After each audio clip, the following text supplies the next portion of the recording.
Hey everyone, and welcome back to the channel and to the Ultimate Racing League, sponsored by W.GG and by Eldridge Air Conditioning.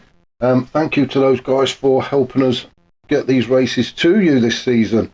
I also want to say thank you to Brian Moncani and to Unforgiven for saving and sharing the races as well. I do say it quite often, but without them, obviously we couldn't bring you these races. So, onwards upwards, we are with the League One for our BTCC, that is our British Touring Car Championship replica challenge or championship, whatever you want to call it. I'm not really don't really mind. Cup, challenge, championship, whatever you like.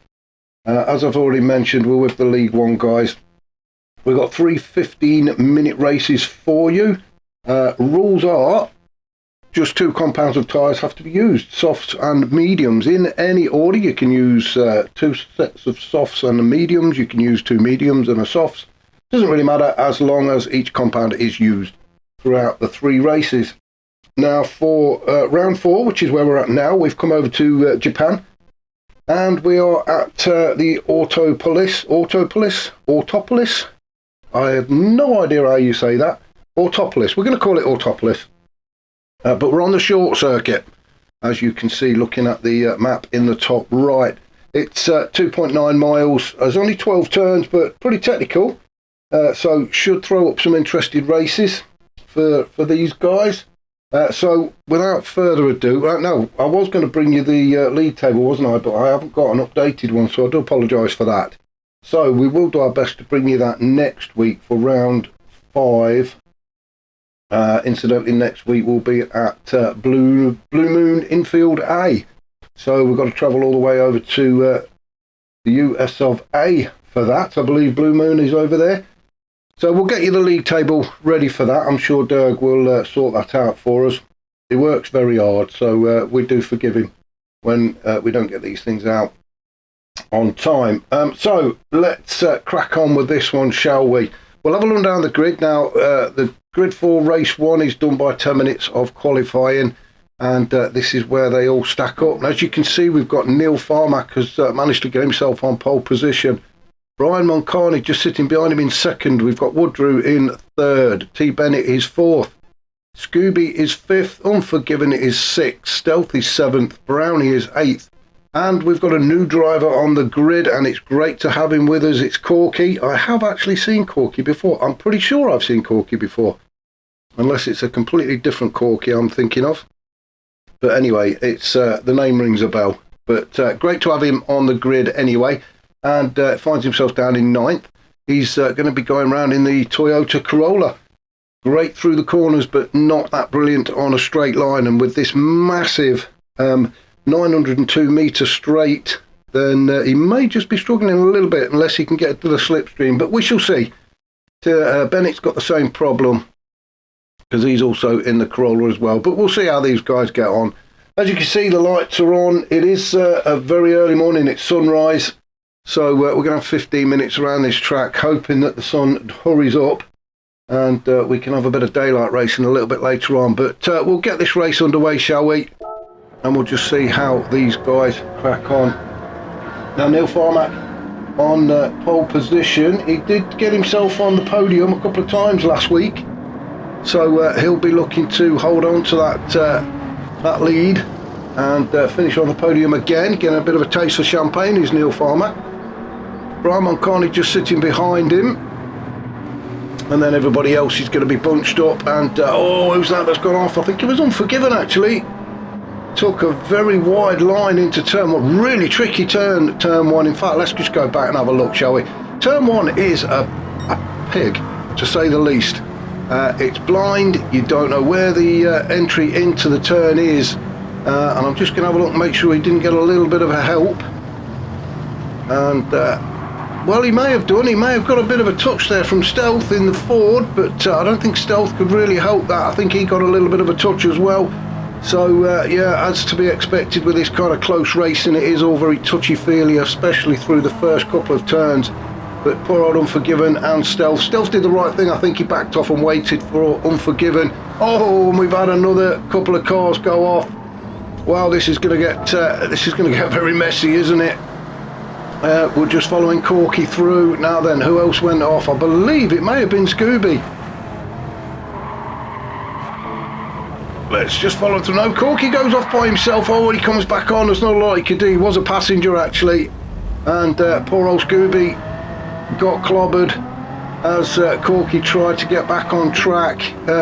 Not a lot, as I say, Corky could do about that. He was a passenger. As soon as the back end started to go, he just drifted across the track, and poor old Scooby caught up in it. And that's them two right down at the back. And, well, bit of catching up to do from them. Everybody on the soft tyres, so they should be able to catch up as we go into, we're following the leaders through the last couple of turns. Turn 10 being an absolute nightmare as well, bit of a camber in the road, but Neil Farmax managed to get around safely as he crosses the line to start lap 2. Starting to open up a little bit of a gap as well back to Brian Moncarney, so Brian a bit of work to do to catch back up. He doesn't want to let Neil get too far away. Bennett having a fantastic race in that little Toyota though. Maybe this is the track for that car. Some nice tight turns. As I say, the Corolla is great through the turns. Straight is a bit of a nightmare for it, but maybe this could be the track for it. These bigger cars, the likes of Woodrow in the Mercedes, may be struggling to keep hold of the little Corolla in front, especially through these tighter turns, although we do know how quick Woodrow is. Woodrow very used to being on the podium. Did it 3 times last week. He actually got a win in race 2, and then a second in race 1 and a third in race 3. So Woodrow very used to being up on the podium, and he's going to want to get in there again, at least on the 3rd step. As we follow him into turn 10, he's having a bit of a ding-dong there with Bennett around turn 10. Into turn 11 and 12, it's like a chicane, and then we're onto this straight. Now, as I've said before, 902 metres straight road ahead of them down towards turn 1. So the top 4 at the minute: Neil Farmack, Brian Moncarney, Bennett and Woodrow. Then there's a bit of a gap back to Stealth in the only Focus on the track, and he's just ahead of Unforgiven. He managed to retake that position away from Unforgiven. The Ford very quick early stages in these races, extremely quick off the line. And yeah, it's got good top end actually. It's an all-round good car to Focus. I'm surprised there's not more of them out there. Unforgiven favouring the Mercedes, the same as Woodrow. I'm surprised he's not in a BMW, but no, he's gone for the Merc and chasing Stealth down. Then we've got Brownie in the Civic. Now that little Honda Civic not fared that well in recent races. But again, maybe this could be like the Corolla. This could be the track for the Civic. Nice tight turns. Doesn't need a lot of top end speed apart from the straight. Then we've got Scooby in 8th in a BMW. Well, you know how quick the BMWs are if you can get them under control. But Scooby come unfortunate in the first couple of turns, didn't he, of this race, which has put him down to the back. And then Corky, our newcomer to the BTCC for URL, is down at the back again. He came off, didn't he, early doors, so not the greatest of baptisms for him, but I think the best thing he can do is just get his head down, try and get in some good laps, get used to the track, get used to the car, and then he can come back fighting in races 2 and 3. So let's just go back up to the top, shall we? See how Neil Farmack's getting on. He's pretty much maintaining that lead to Brian Moncarney. Brian's not letting him get too far away. Nice little gap back from Brian Moncarney to Tim Bennett. Tim Bennett? Where did I get Tim from? Don't even know if his name is Tim. It could be Tommy, it could be Tyrone. What is his name anyway? Where did I get Tim from? Anyway, Bennett in 3rd. Just holding up Woodrow, who's, I'm getting all my names. Woodrow? Or Wadlow, or whatever we used to call him. Anyway, he's in 4th, and he's after Bennett, and the Merc should be a little bit quicker in a straight line, and if he can get into the slipstream of Bennett, he may be able to make that move a bit further on into the race. We are only on lap 5 and just after the 5-minute mark, so plenty of racing left. So Woodrow just needs to take his time, just stick with Bennett through these tighter turns, And as I say, he'll make his move on a straight, I'm sure. Then we've got quite a decent gap back to Stealth. He's having his own little battle with Unforgiven. In fact, let's jump on board with Unforgiven. He won't mind. Oh, Stealth goes very deep into that. I don't know what turn it's for. There we go. There's no corner names with these on Autopolis, unfortunately. As Unforgiven gets around, as we go through this tight hairpin at turn 6. And Unforgiven gets the job done. A slight mistake there from Stealth in the focus. Now this is a tricky turn. I think this is 100R actually on the main circuit. I think it is 100R through turn 8.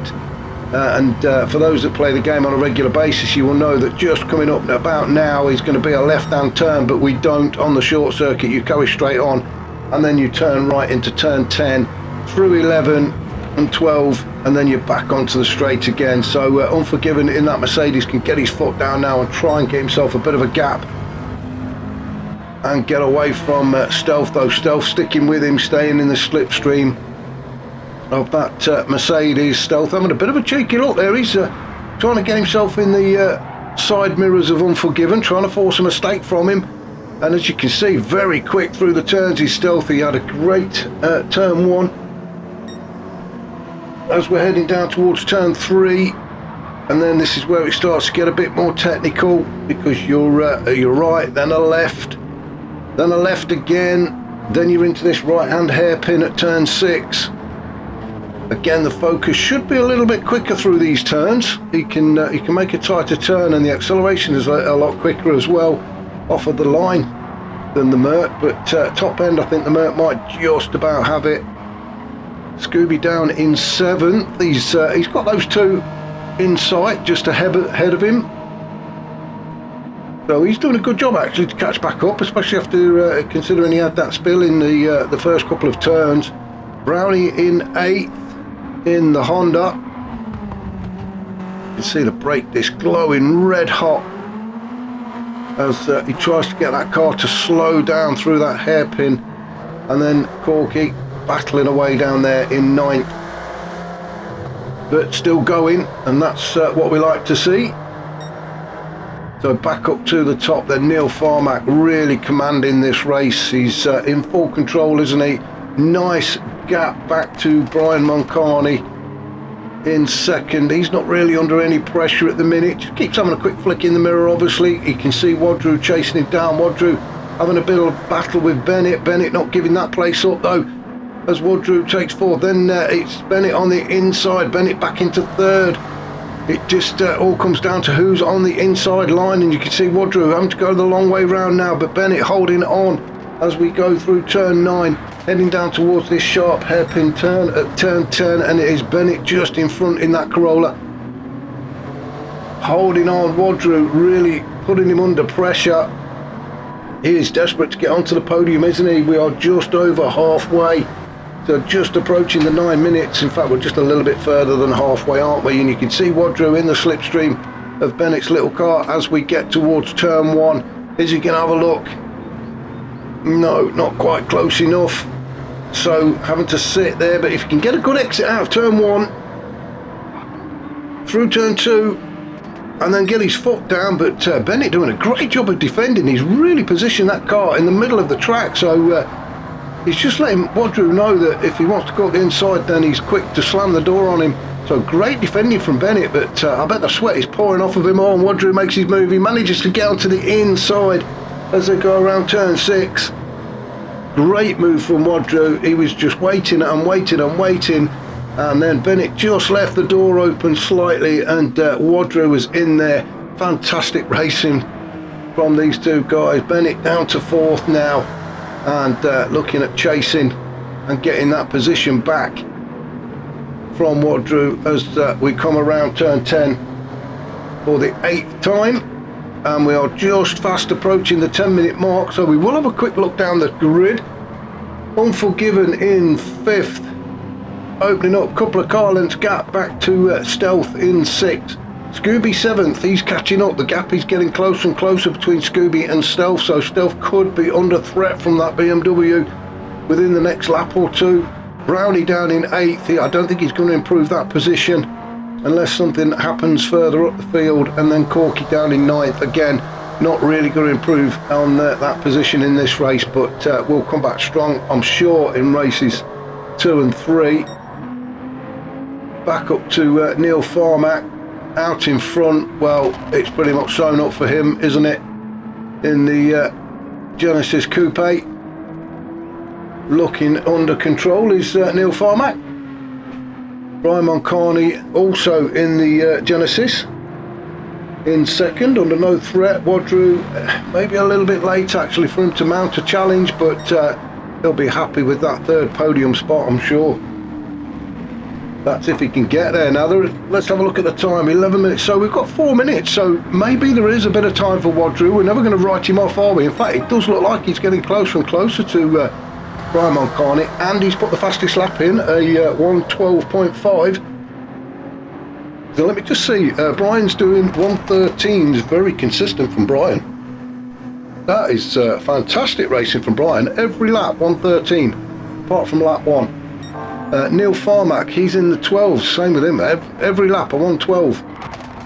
And then Wadru, his last lap, fastest lap, a 1:12.5. So he's definitely quicker at the minute than Brian, so maybe Wadru fancies his chances of getting up into the second step of the podium. We'll just keep an eye on that one. We will have a look down. Bennett just losing touch of the 3 guys up ahead of him, but I'm sure he'll be pleased with P4.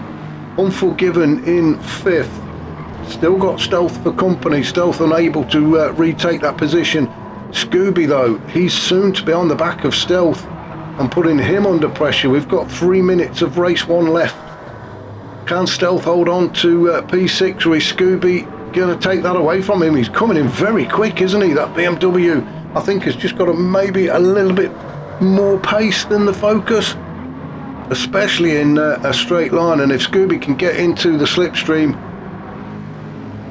then he could be in with a chance of taking that P6 away from Stealth. We'll just follow these down towards turn 1, and then we're just going to go back up and have a look at Brian and Wadru as we come into the last couple of minutes of this race. Scooby just a little bit too far back. So back up and see what's happening with Brian and Wadru. Brian's still managing to hold on to P2 though. And as I say, we are just approaching the last. Oh, now then, Wadru getting very close as we go around the hairpin at turn 6. And Brian Moncani knows he's there now. Wadru all over the back, having a quick look in the back of that car of Brian Moncani's, and it looks like Wadru could possibly be lining him up to make a move as they come up towards turn 10. He's looking for a good exit out of turn 11 and 12 onto the straight. And now then, Wadru, if he can get his foot down, he's in the slipstream. Is he going to make a move before they get to turn 1?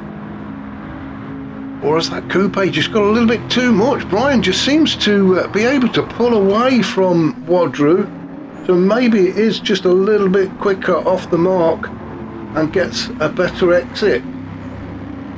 As we come to the last sort of minute and 10 seconds, I'm just going to stay with these two just for a second.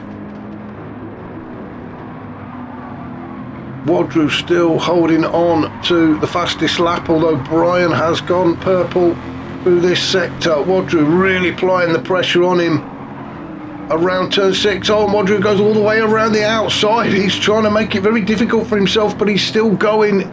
He really wants that 3rd podium spot, doesn't he? That 2nd podium spot, should I say. He's on the inside as they go around turn 8 to 100R and gets the job done.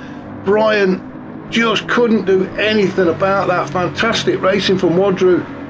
We are into the last 30 seconds. Let me just see where Neil Farmack is. I think he's going to get one more lap in as he crosses the line. He does. He starts lap 13. Wadru in second. Is he going to get? Yes, him and Brian. So Brian has got one more lap to try and catch up and get that P2 again. Let's just have a look at the time now. Look at the tyres on Bennett. They are properly cooked. And he's got to do another lap as well. Unforgiven. Stealth all through. Scooby goes through. It looks like it's going to be Brownie that is going to cross the line to take the checkered flag first in 8th position. Sounds weird, doesn't it? He's going to cross the line first, but he's in 8th. So we're just going to follow Brownie through the last couple of turns. So he's going to come across the line in 8th position. Corky in 9th. He will cross the line any second now. There's the flag for him. So back up to our race leader and soon to be crowned race winner of race 1 is Neil Farmack. Made it look easy, didn't he? No effort needed really from Neil Farmack. Across the line, fantastic result for him. Well done. Wadru, great racing between Wadru and Brian Moncani. Wadru manages to get across the line in P2. Brian takes 3rd. Bennett, well, them tyres completely gone, and it shows he really is struggling to keep the car on track. That was unlucky, as Unforgiven is going to cross the line in 4th with Stealth 5th, Scooby 6th. Bennett just manages to get across the line in 7th. Wow, it's going to be interesting keeping an eye on his tyres in races 2 and 3, which are coming up very shortly, so please join me then.